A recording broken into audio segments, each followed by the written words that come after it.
Blessings in the mighty name of Jesus Christ. This is Jesus Centered. I have a short message.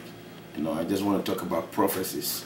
One thing that you realize is that a lot of people dwell on prophecies. A lot of people, especially the young people, they dwell on what has been said about you, what has been said about them. But I want you to understand that even though prophecies are what God says or what God intends for any human being, you can lose it. Every blessing of God comes with conditions. There are certain things you have to do. There is a role that you have to play. Amen. I want us to turn our Bibles to the book of Numbers 14, reading from verse 23 to verse 24.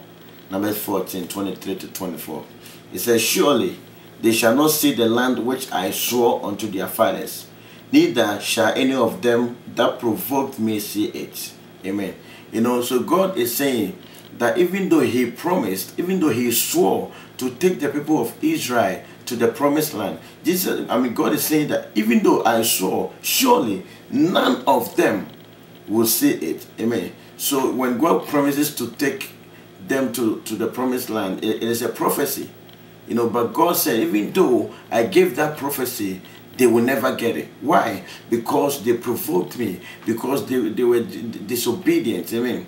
Beloved, I want you to understand that if you don't conform to what complements your prophecy, there is no way it will come to pass.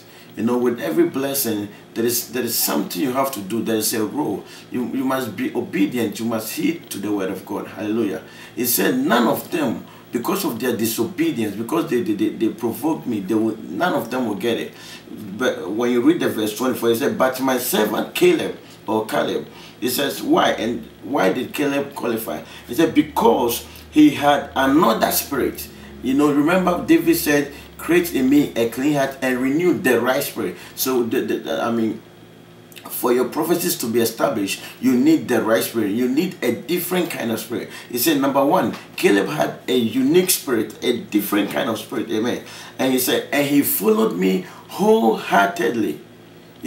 Bible says, trust in the Lord with all your heart. Beloved, I want you to understand that you have to follow God wholeheartedly, without any complaints, in bitterness, in pain, in disgrace, in good sense, in memory, in joy. For whatever the situation is, you must follow God. You don't give up. You don't just praise God when things are good for you. David said that I will praise the Lord, I will bless the Lord at all times. So prophecies are good. It is good to be prophesied to.